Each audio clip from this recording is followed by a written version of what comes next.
What up, guys? Mooky here, and I'm back with another part of What If I Was in My Hero Academia. This is part 1. In the last part, I talked about my origin story in My Hero Academia, and how I got my quirk, what drove me to become a hero, and the first time using it against villains, with something happening to me. So, with that said, let's get into this.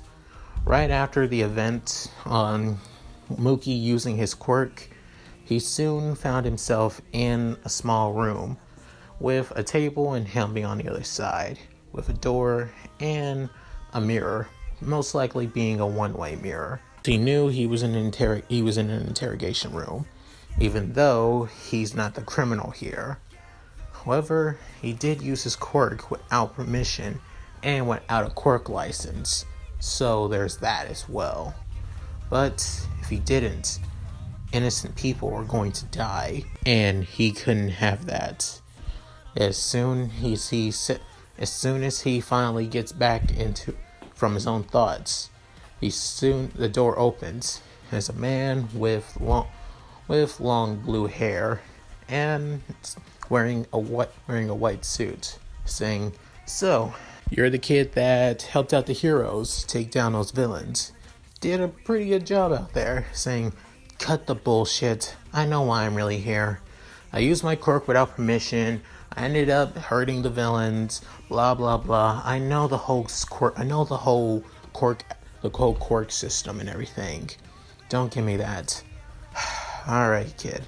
You're pretty knowledgeable, and you don't like to beat around the bush. I hate when people are just trying to get me to talk and try to figure out what kind of person I am, instead of trying to figure out why did I use my quirk instead. Oh, I'll tell you why. Because the heroes weren't doing shit.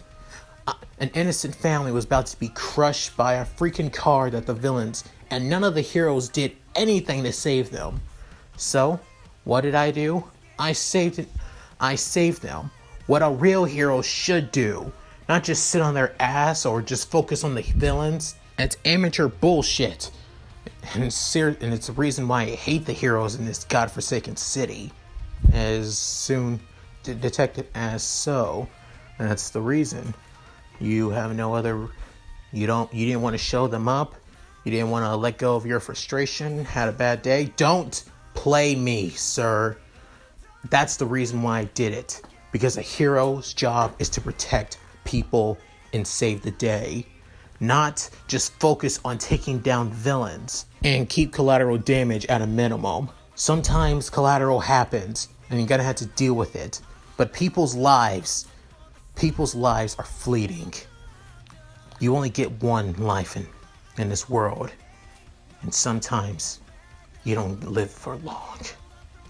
As soon detective asked, "Leon Mooky, you go to Alexander High School. You're already in your 3rd semester, and spring break is coming up as well. So why let it go to waste?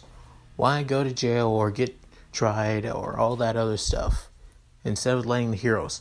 Like I said, I'd rather do what a hero's job is and not do anything at all. That's not a hero. That's nothing you're nothing. That just makes you just as bad as an accomplice."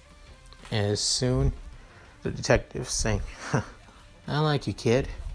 Tell me, who's your favorite hero?" Saying, "You wouldn't believe me if I told you, or you wouldn't even know who he is." Saying, "Try me." "My favorite hero is All Might."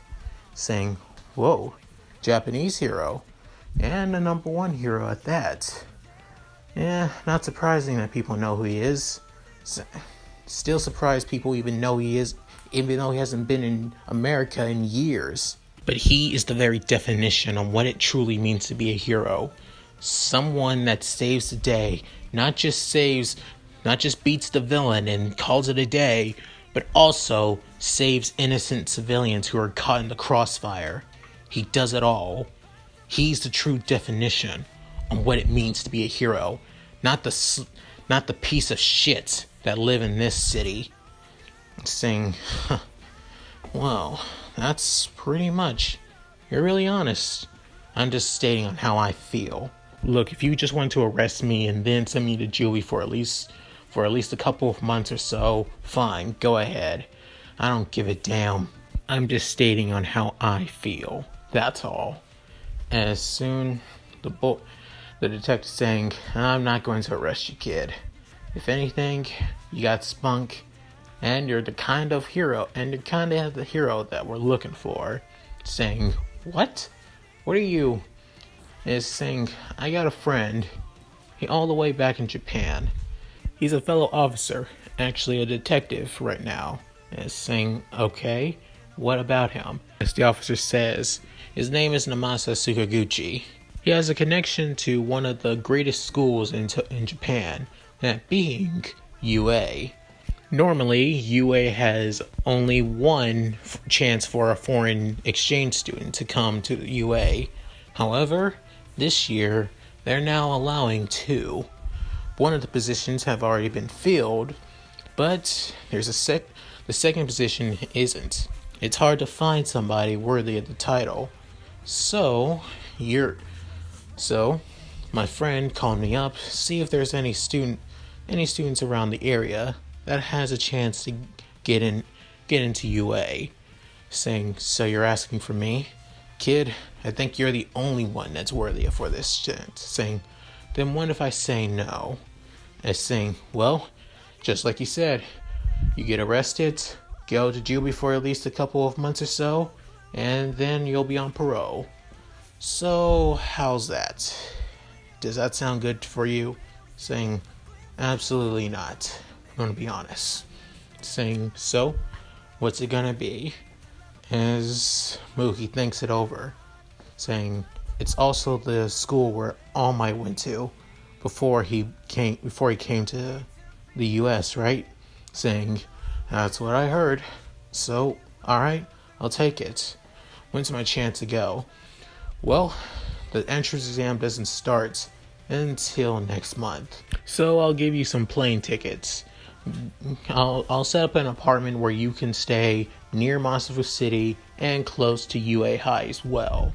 So you'll be able to go to the entrance exam. As saying, wait, what? Entrance exam? What the hell is that? Saying, oh, right. In Japan, if you want to go to a prestigious school, you need to enter in an entrance exam. I figure somebody like you, since you're half Japanese, would know that. Saying, I lived in America my whole life. How the hell was I supposed to know that? Normally, stuff like that is where you go into college. But seriously, high school? That's actually surprising for me. As he begins thinking, wait, you said I'd get a scholarship, a foreign transfer scholarship. Why the hell do I not go in the beginning, but I have to take a freaking entrance exam? Saying, well, it's obvious. Just because you're more able to apply to school through the scholarship. You don't really get in automatically. That's for the first person, of course. Saying, great.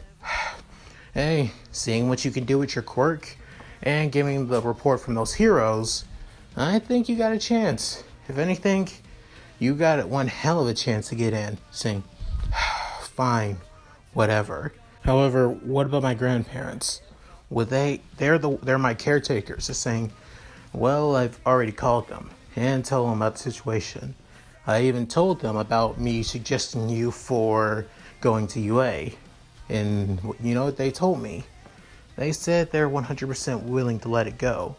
However, they won't be coming with you. You'll be having to look after yourself for the next 3 years. You understand that?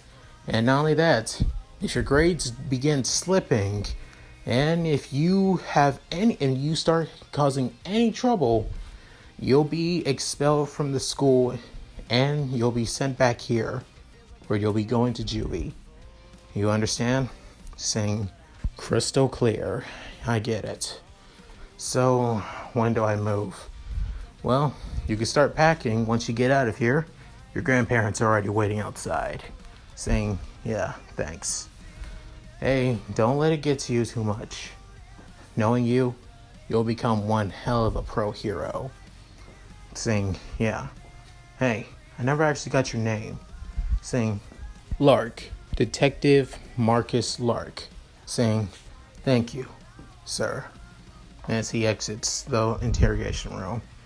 As soon, his grandparents were worried about him and were also telling him that what they heard is Mooky tells him that he's willing to accept. And so they already gave him the paperwork.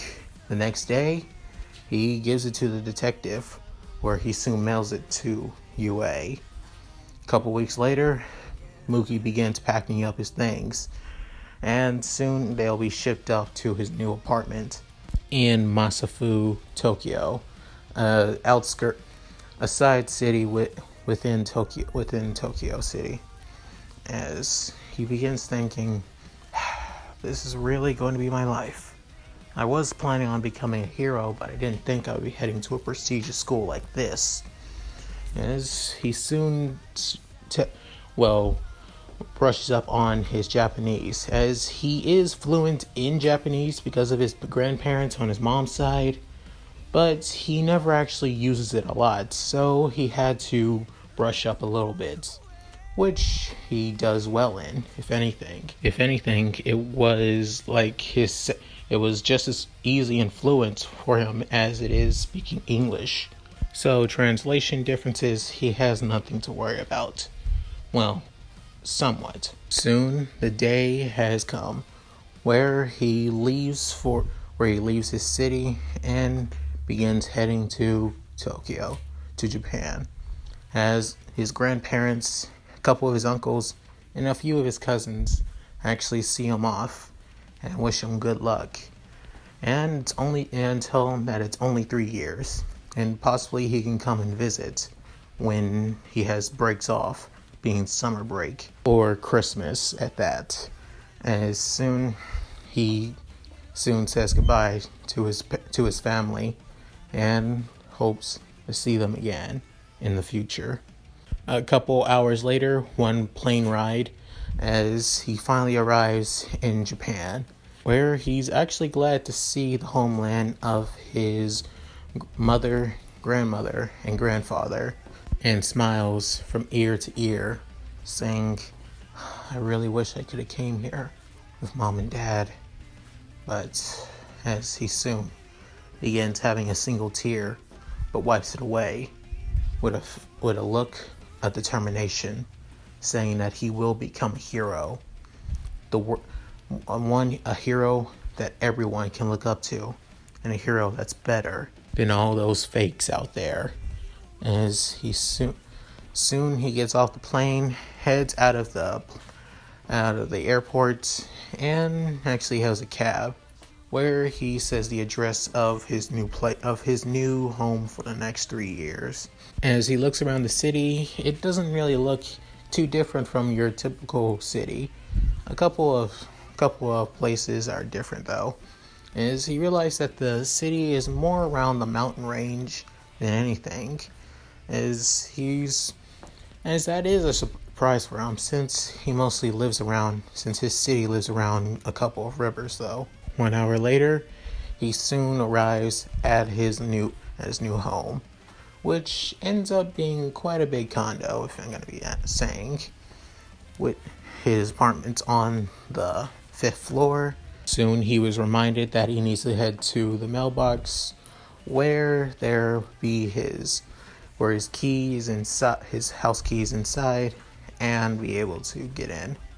Soon rises to the 5th floor, where he sees a couple of his boxes that he already sent ahead of time. As he realized that the place is pretty big for a 15-year-old like him, but it only has 2 bedrooms, so nothing too major. So soon he sees a letter, as it's written in Japanese, as it's from Detective Sugaguchi, as it states that this place would be paid for by the detective and Detective Lark as well.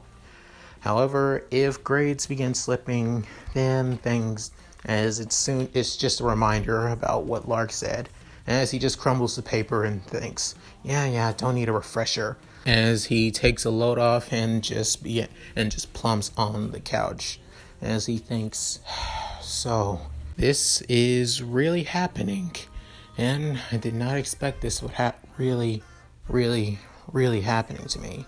At first I just thought it was just a crazy dream, but now it really is real.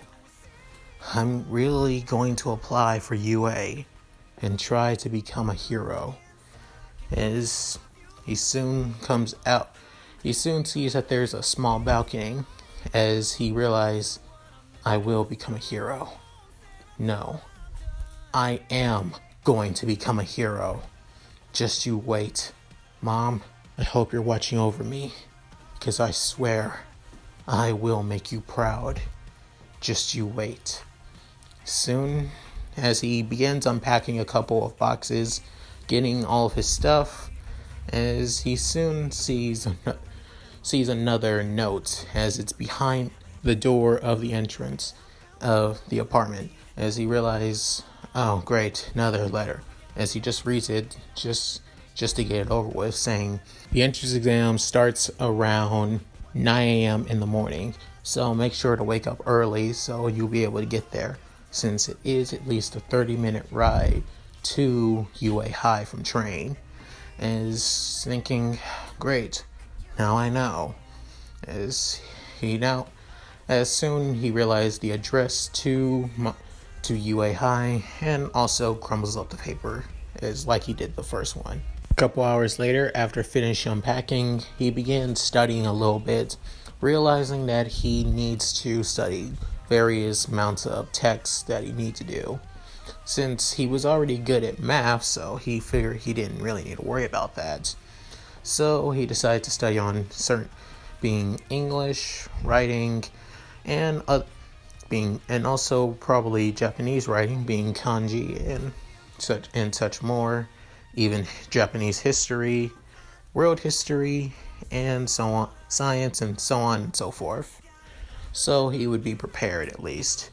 But knowing that he even tries being prepared, he's still worried that, well, something crazy could happen. And that's the number one thing that worries him the most. With some time to spare, he decides to go to bed early and get a good night's rest before he heads out tomorrow for the entrance exam. Soon, he wakes up early to get his regular clothes ready and prepare to head to UA. But before then, he starts training a little bit so he can develop his quirk, as he remembers saying that they did have a practical exam and knows what's going to happen. So he decided to get a little bit in, as he remembers that he brought his old training sword that his grandfather gave him, and it was made from a certain wood that was hard for it to burn, so he could use his quirk, but the wood would stay the same and not catch on fire. Well, depending on how much flames he put it through. If he uses black flames, it would burn and it would go to ashes. So he would prevent that from happening. After a good morning workout, he soon now heads to the train station, as he makes sure to get on the right train and heads to UA High for its entrance exam. As he heads there, he soon realizes that, you've got to be kidding me. Seriously? It's on a goddamn hill this high? As he says this, but says it in English, which many people taking the entrance coming through the entrance look at him strangely, as he's thinking, oh crap, that's right, I gotta start speaking Japanese.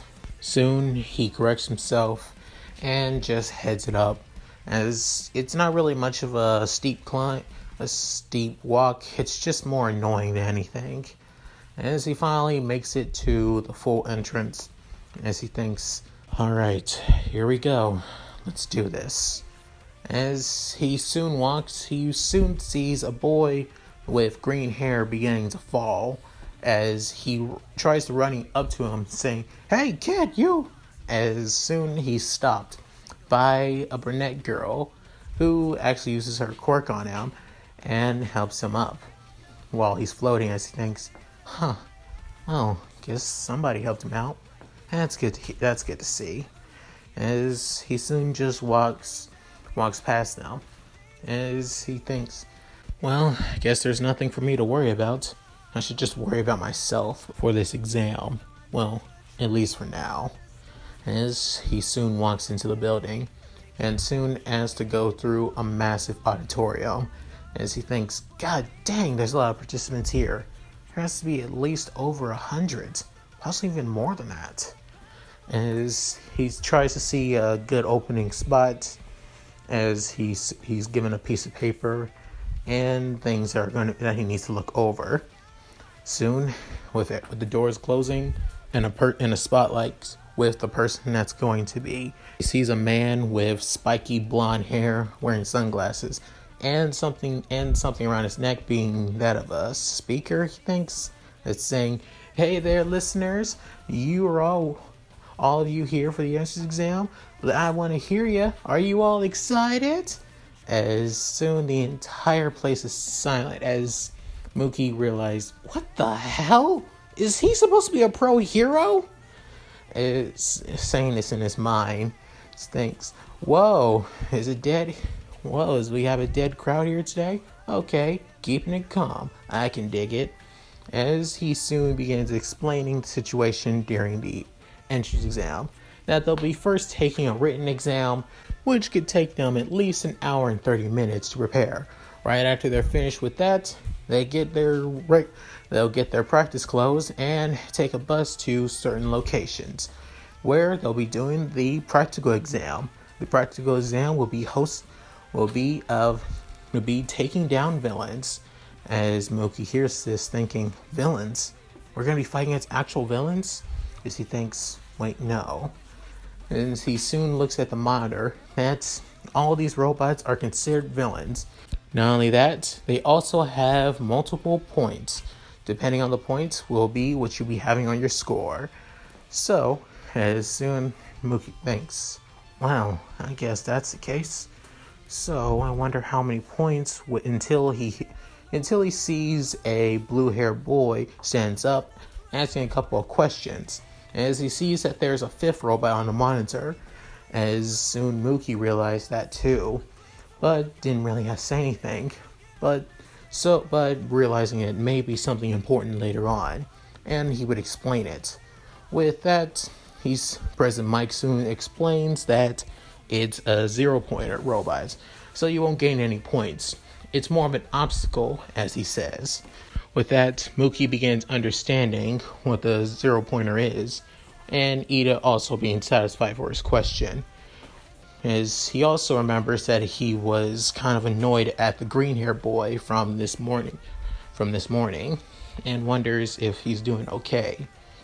Soon he realized that they'll be in different areas, not during the practical exam. As he thinks, wonder what area I'll be in. As he sees the location where he's going to be, thinking that maybe he'll be in the same location as the green-haired kid, or the guy with the blue-haired guy with the glasses. Is he's saying, oh, what am I talking about? I have glasses, so I have no right to talk. As soon he heads to a certain room where he'll be taking the written exam. Coupled with 1 hour later, he soon finishes, thinking, God, that was a pain in my ass. I guess that's what I expect from one of the most highest ranking schools in Japan. As he gets his training clothes and heads out. With that, he soon takes a bus to his location. As he looks around, seeing the participants that are going to be taking the exam alongside him, as a couple of people don't really stand out and don't really look nothing special, but there are a few people that do. As a guy with black hair and it looks like he has sharp teeth, trying to hype himself up. A girl that kind of looks like a frog, but he rather not judge anyway. and a guy that kind of looks like a praying mantis in somewhat, but doesn't want to say anything, as he just keeps to himself. As he tries listening to a little bit of music to calm himself down, soon they stop as he sees a massive gate, thinking, "You've got to be kidding me!" Bud says this in English with a couple people looking at him as he tries not to draw attention to himself, thinking, "God, seriously? A massive gate like this? First having to walk up a hill, but now this? Are they really trying to intimidate us?" As he soon slaps his face, he thinks, "Ugh, I gotta take this seriously. I can't slack for one bit. Not one bit." As he soon pulls out, as he still has his wooden sword, with seeing that there's a different person that's instead of President Mike, as he thinks, must be another teacher, as the guy looks like he's wearing a mask, with him also having a trench coat, as he tells him, "Once those doors open, you better make sure to get through them.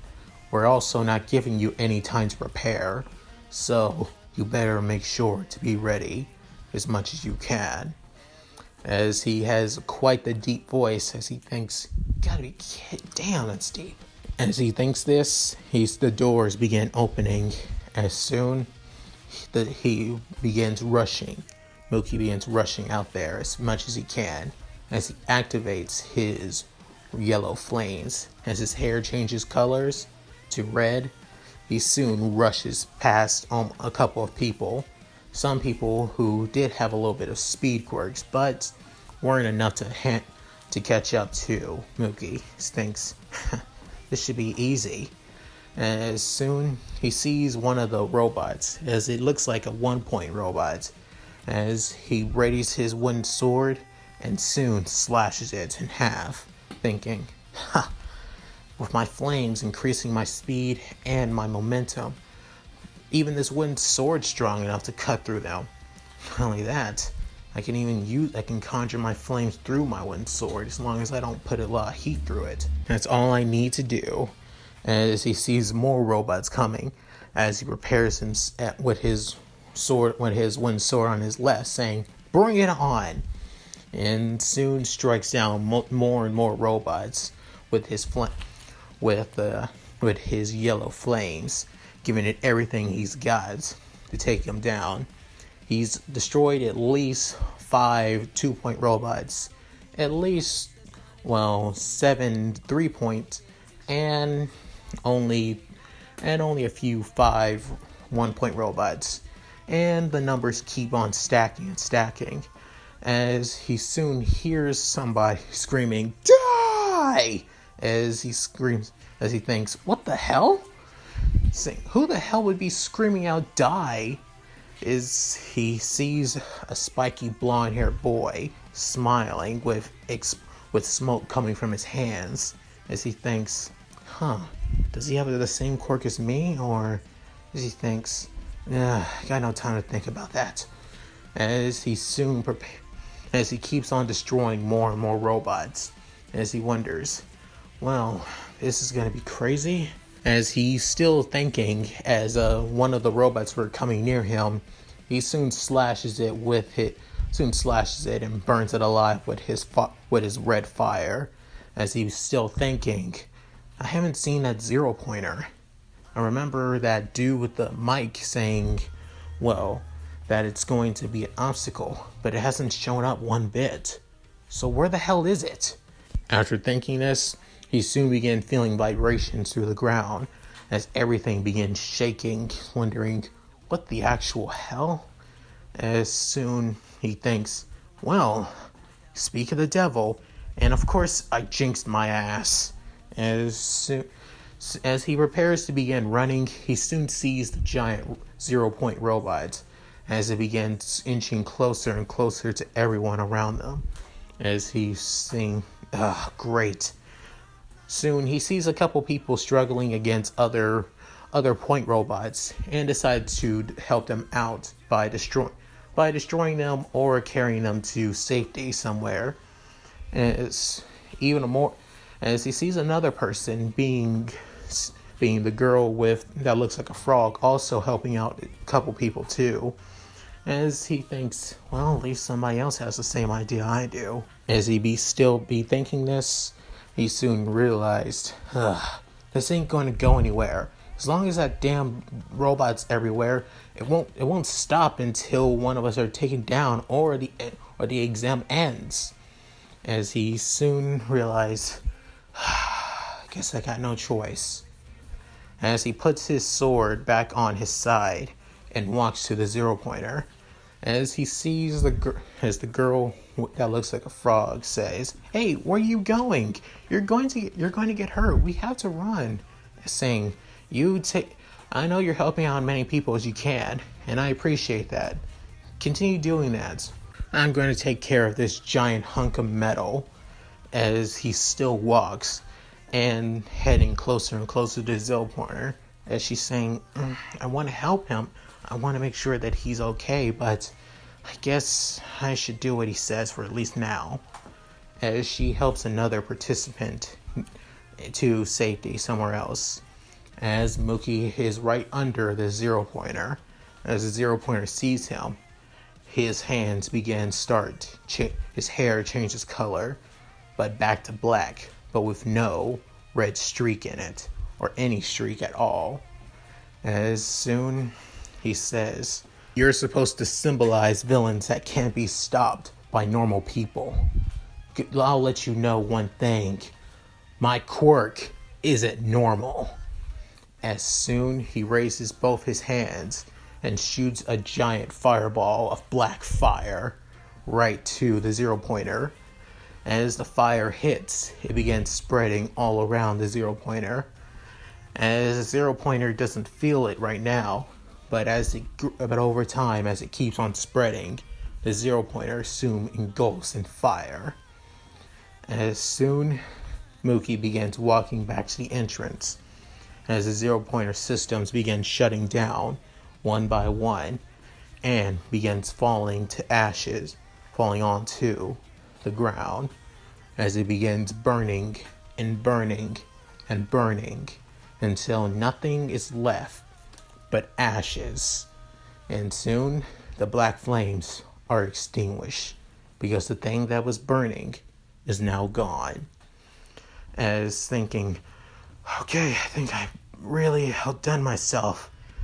As he soon heads back to the entrance, as everyone sees this thing, "Hey, isn't that foreigner? Yeah, that weird guy. Did he just burn that robot like it was nothing?" Saying, "Yeah, but how? No one has a quirk like that. Well, probably Endeavor, but still." As he soon says, "Well, looks like other people are here." As he begins trying to catch his breath, realizing that he overextended his flames way too much, and began sweating like crazy. As he takes a seat, as he sits on the ground, hoping to catch his breath and rest for a little bit. As soon, an old elderly woman shows up, as she says, "Oh, me, looks like you or something else," saying, "Hey, are you one of the teachers here? I think you should look at many of the people here who are exhausted." Saying, "Well, that's why I'm here. I've already taken care of one group. This is the second group of participants." Saying, "Oh, great." Saying, "You look pretty tired." Saying, "Well, yeah, I'm burning up here right now, so if you think about helping me out, I think you should wait until my temperature goes down." Saying, "Oh, good to hear." As soon, Mooky passes out for a little bit after burning up for quite a bit. As soon he wakes up, he's in the infirmary, where his fever has gone down and his breathing is back to normal. He thinks, well, that's good to hear. Soon he sees his wooden sword and also grabs his change of clothes, saying, "Well, your quirk is something different. It was even hard to carry you here because you were still quite hot." And saying, "Yeah, sorry about that. Side effect of my quirk." Saying, "Your quirk is pretty unique." So, where are you from? And your Japanese is pretty fluent. Saying, I'm half Japanese, but I'm originally from America. That's all I'm willing to say, unless I get into UA. Thanks for your help, old lady. As he soon exit out of the infirmary, saying, Old? Well, I ain't as young as I used to be. As Mooky finally leaves UA and heads to the train station. As there, he finally gets back to his apartment, as he just wants to just go to sleep, and which he actually does. And that's it. Thank you guys for watching. Hope you enjoyed the video. Please tell me what you guys think in the comments below. I'd love to hear it. And just like before, let's bring it up. If I can reach at least 3,000 viewers in this week, then I'll start the next parts. And I'll start part 2. So, at any rate, with that said, like and subscribe, and share this video. That said, Mooky, signing out. Later.